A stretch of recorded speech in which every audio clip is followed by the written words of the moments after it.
Entends mon cœur. Numéro 158, page 33.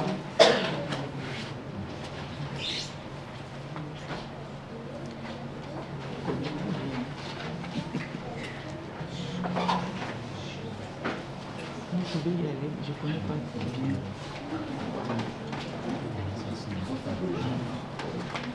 Comment 158, page 33. Page 33.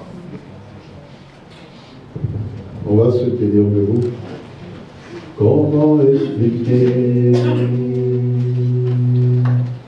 et comment décrire un amour si grand, si puissant que rien ne peut le contenir.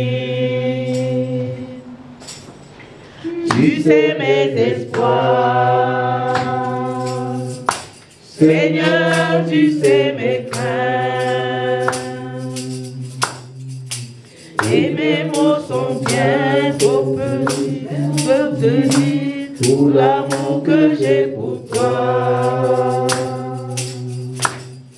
Alors entends mon cœur, mon esprit qui te loue, entends le chant d'amour d'un enfant acheté.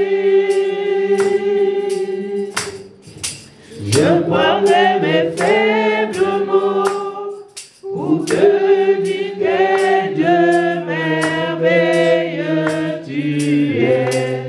Et je ne pourrai pas te dire combien je t'aime. Alors entends mon cœur. Amen. Amen. Nous allons écouter la parole de Dieu l'après-midi à l'apôtre Henri Podaille.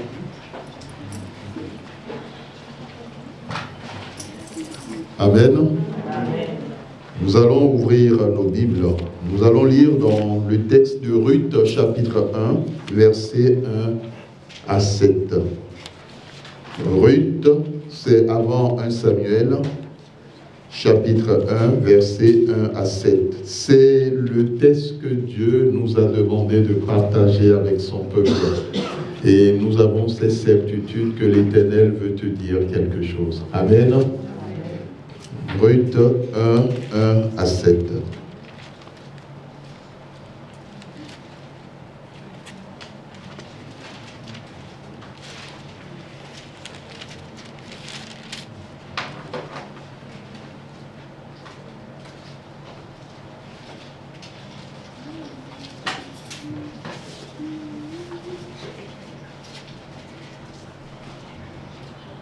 Amen. Amen. Je lis la parole du Seigneur. Du temps des Juifs, il y eut une famine dans le pays. Un homme de Bethléem, de Juda, partit, avec sa femme et ses deux fils, pour faire un séjour dans le pays de Moab. Le nom de cet homme était Elimelech. Celui de sa femme Naomi, et ses deux fils s'appelaient Machon et Kijon. Ils étaient Éphratiens de Bethléem de Juda. Arrivés au pays de Moab, ils y fixèrent leur demeure. Et Elimelech, mari de Naomi, mourut. Et elle resta avec ses deux fils. Ils prirent des femmes moabites, dont l'une se nommait Orpa et l'autre Ruth. Et ils habitèrent là environ 10 ans. Machlon et Kijon moururent aussi, tous les deux. Et Naomi resta privée de ses deux fils et de son mari. Puis elle se leva, elle et ses belles filles, afin de quitter le pays de Moab. Car elle apprit au pays de Moab que l'Éternel avait visité son peuple et lui avait donné du pain. Elle sortit du lieu qu'elle habitait, accompagnée de ses deux belles filles, et elle se mit en route pour retourner dans le pays de Juda. Amen. Amen. Bien-aimés, nous sommes dans le thème principal qu'est la restauration. Nous sommes dans le thème principal qu'est la restauration. Et ce qui, je pense qu'au niveau du son,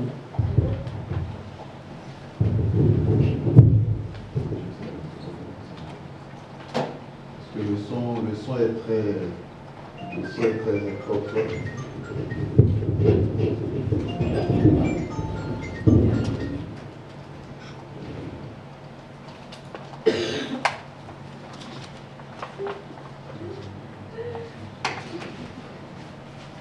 Amen. Ce qui est très important, c'est de comprendre que Dieu t'a choisi. Tu étais dans le monde, l'Éternel dans sa grâce s'est battu pour toi. Tu ne connaissais pas le Seigneur Jésus-Christ, l'Éternel dans sa grâce s'est battu pour toi, afin de faire de toi son fils, afin de faire de toi sa fille, de faire de toi un prince, une princesse. Tu as en toi l'identité du Créateur de l'univers. Tu as en toi l'identité de celui qui a créé les cieux et la terre. Tu étais dans le monde, Dieu s'est battu pour toi, pour t'amener dans son royaume. Et quand tu entres dans le royaume de Dieu, tu dois comprendre qu'il y a des règles. Et tu dois comprendre que tu as une façon d'être et une façon de faire qui doit être à la gloire de l'Éternel. Bien-aimés dans le Seigneur, si nous nous situons au niveau du contexte historique, le livre de Ruth vient après celui des Juges. Et le dernier verset du livre de Juges, nous le connaissons, il n'y avait point de roi en Israël et chacun faisait ce qui lui semblait bon.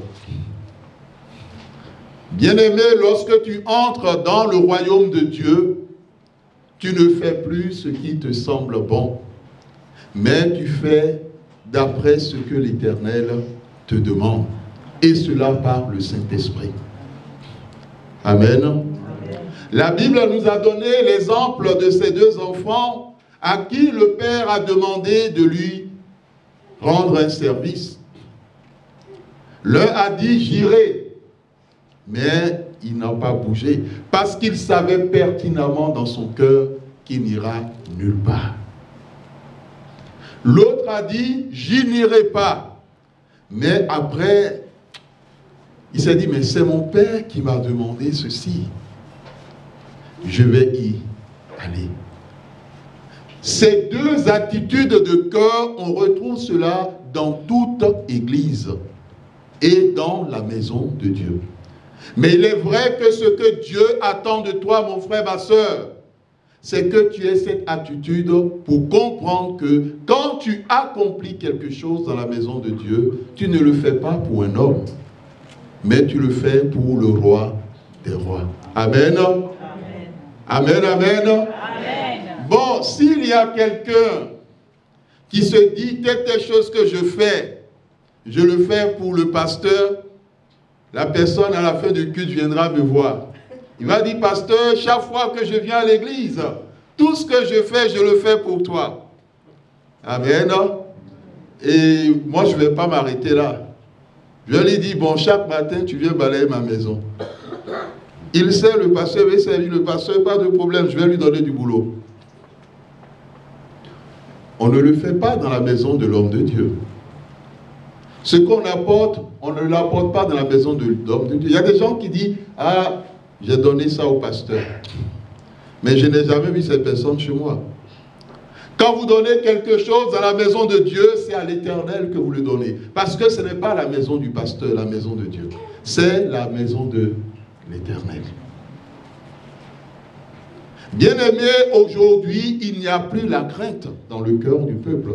Et cette semaine, l'Éternel disait pendant une intercession au niveau de son peuple d'Île-de-France, « Mes enfants marchent avec moi dans le mensonge, mais pas dans la vérité. »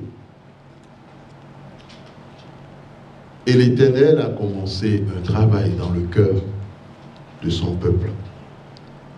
Bien-aimés, avec Dieu, nous ne faisons pas ce qui nous semble bon, mais nous faisons ce qui semble bon à l'Éternel.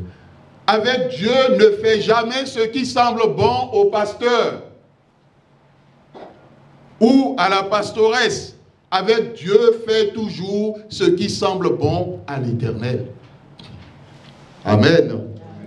Bien-aimés, dans le contexte, la scène se joue à Canaan.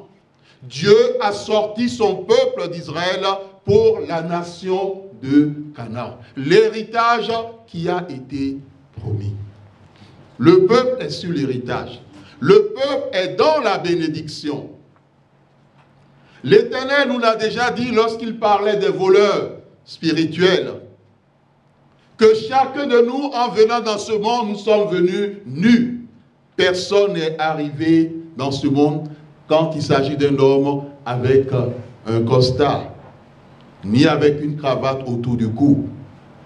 Aucune personne n'est venue dans ce monde avec une robe, ou bien une robe de mariée. Bien-aimés, nous sommes arrivés nus. Et chacun de nous, lorsque nous faisons ce qu'on appelle un retour en arrière, un feedback, nous nous rendons compte que l'Éternel a été avec nous.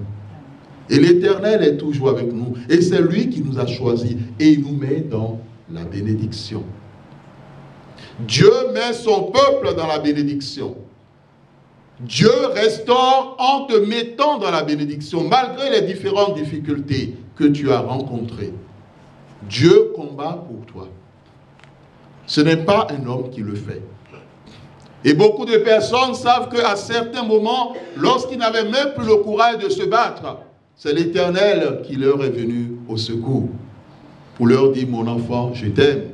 Mon enfant, je suis avec toi. Mon enfant, ne te décourage pas. Mon enfant, avance.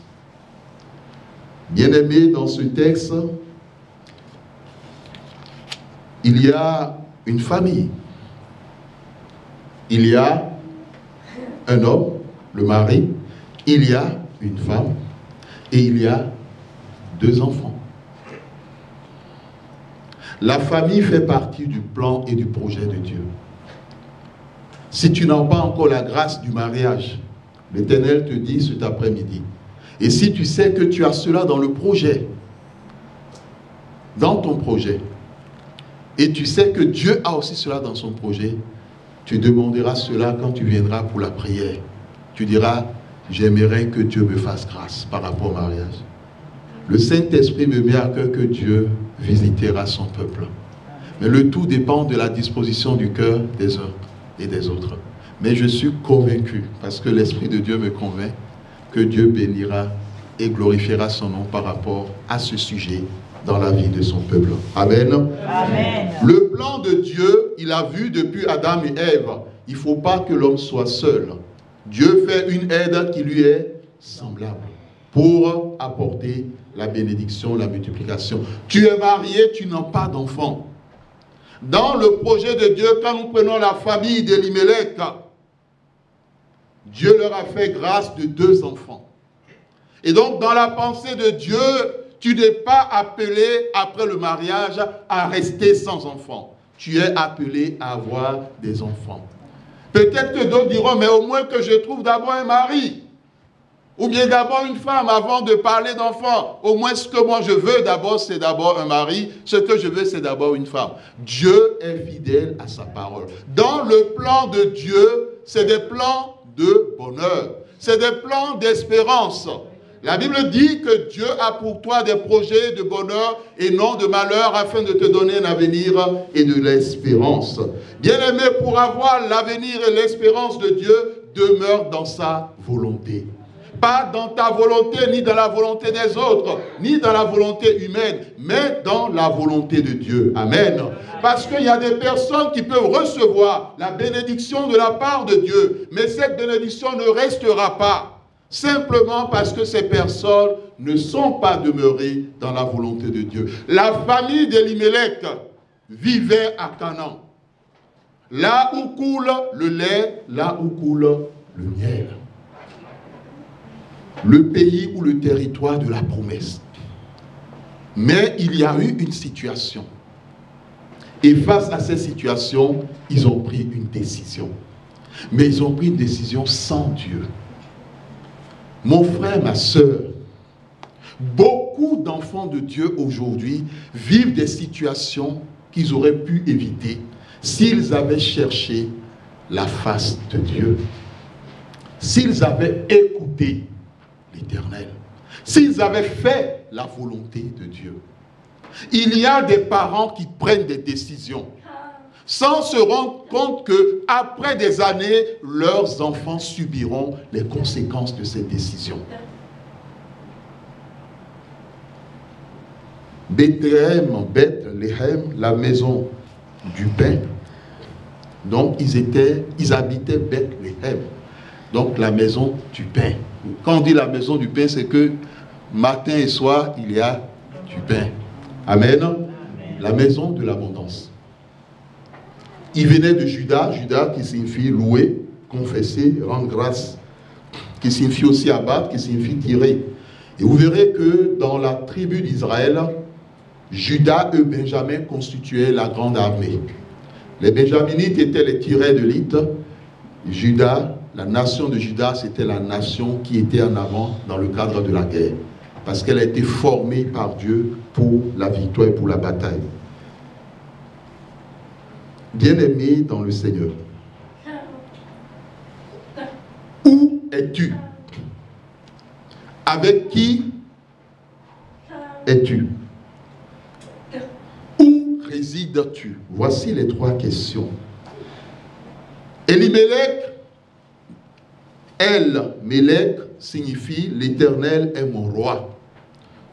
Amen. Amen.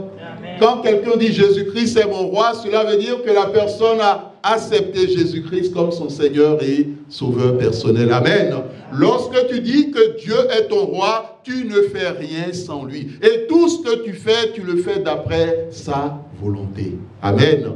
Lorsque tu poses un acte qui n'est pas dans la volonté de Dieu, c'est que le Christ n'est pas ton roi. Le Christ n'est pas ton Seigneur. Le Christ n'est pas ton sauveur. Ne fais pas uniquement de Jésus-Christ ton sauveur. Ah, j'ai besoin de ceci qu'il me donne. Ah, je suis malade, qu'il me guérisse. Ah, j'ai besoin qu'il me donne. Non.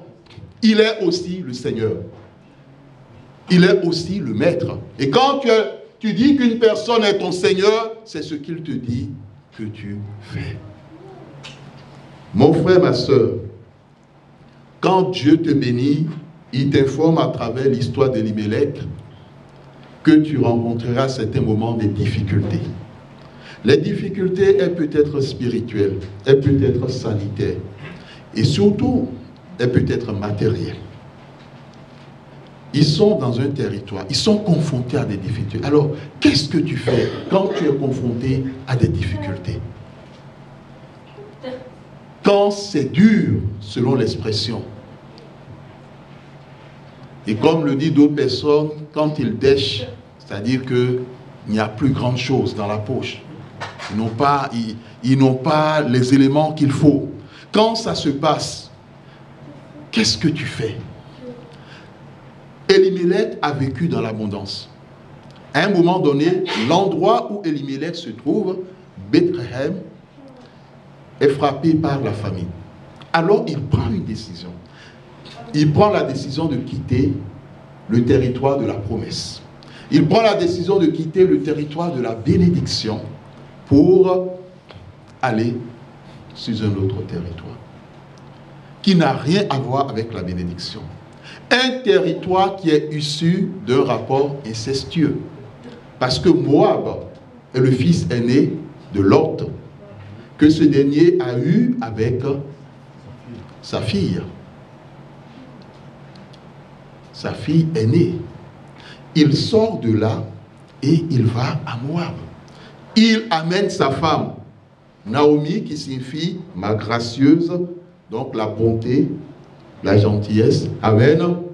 Le plus important, toi qui aimerais que Dieu te fasse grâce, dis à Dieu, même si nous savons que Dieu donne de bonnes choses, tu veux une femme gracieuse, une femme bonne, une femme gentille. Amen. Amen. Est-ce qu'il y a certains qui ne le sont pas? On n'est pas là pour faire sur le procès des femmes. Parce qu'il y a des hommes qui sont aussi des loups. Hein, et qui ne sont ni gracieux, ni bons, ni gentils. Et même quand leurs femmes souffrent, c'est comme s'ils étaient aveugles. Ils regardent ailleurs. On ne comprend pas pourquoi est-ce que des personnes qui vivent dans un territoire de bénédiction donnent des noms compliqués à leurs enfants. Maclon, qui signifie malade ou maladif, c'est le mari de Ruth. Et Kiljon, qui signifie qu'il languit, donc il souffre. Les noms que nous portons, les noms que nous donnons à nos enfants, ont une portée. Amen. Amen. Dieu nous a déjà parlé, mais jusqu'à ce jour, il y a des gens qui n'ont pas encore acheté spirituellement leur nom et leur prénom. Parce que Dieu revient sur les choses simplement parce que les gens n'ont pas encore fait leur travail. Il y a des gens qui n'ont pas encore acheté spirituellement le nom ou les prénoms de leurs enfants. Et ces noms ou ces prénoms affecteront, que ces personnes le veuillent ou pas, la destinée de leurs enfants. Alors, si leurs enfants se retrouvent avec des problèmes, il ne faut pas qu'ils s'en prennent à Dieu, mais qu'ils s'en prennent à eux-mêmes. Parce que Dieu a parlé, et Dieu ne fait que parler. Amen. Amen.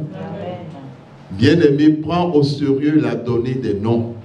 Déjà par le nom Maclon et Kiljon, on savait que ces gens-là, ils n'allaient pas durer sur cette terre. Un maladif, combien de temps il durera un maladif? Quelqu'un qui souffre, combien de temps il tiendra sur cette terre? Elimelech qui disait que l'Éternel est son roi, quand il a voulu prendre sa décision, il a mis Dieu de côté. Mon frère, ma soeur, l'Éternel est vivant. Tu as reçu la bénédiction de Dieu. Dieu t'informe que tu rencontres. Il arrivera des moments de difficulté. Mais dans ces moments de difficulté, laisse-toi conduire par lui. Dis-lui, Seigneur, que dois-je faire? J'ai des difficultés sur le plan financier. J'ai des difficultés sur le plan matériel. J'ai des difficultés sur le plan sanitaire. J'ai des difficultés dans tel domaine. Qu'est-ce que je dois faire? Il y a des gens qui disent, bon, comme j'ai telle difficulté, bon, je retourne en Afrique.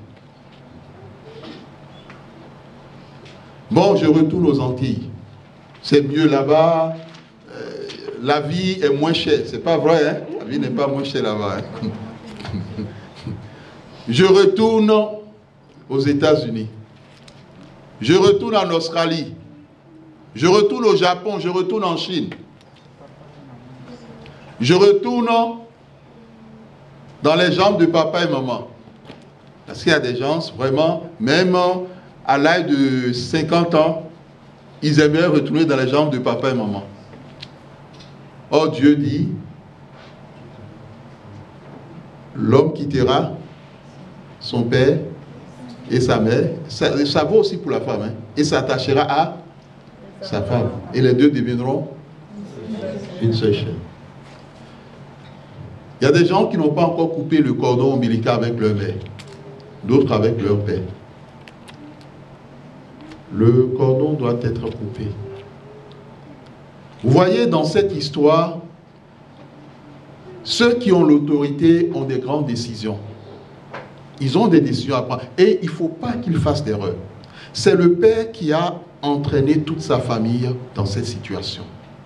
Si Elimelech était resté à Bethléem, vous savez, la famine, elle dure pour un temps. La Bible dit, le malheur atteint le juste, mais l'Éternel en délivre toujours. Elimelech a compté sans Dieu. Et dans cette situation, il a pris une mauvaise décision. Et il a entraîné toute sa famille dans sa décision. Il a entraîné sa femme, il a entraîné ses enfants. Il va à Moab. Et qu'est-ce qui se passe? Il pensait avoir la vie, la belle vie là-bas. Mais c'est la mort qu'il trouve à Moab. Et il laisse finalement une veuve. Les enfants, au lieu de se dire, bon, notre père n'a pas pris la bonne décision. il faudrait que nous, à notre tour, nous retournons dans le territoire de la bénédiction. Il se dit non, ils vont épouser des Moabites. Or, Dieu avait dit pas d'alliance avec des femmes étrangères. Donc, ils ont épousé la mentalité.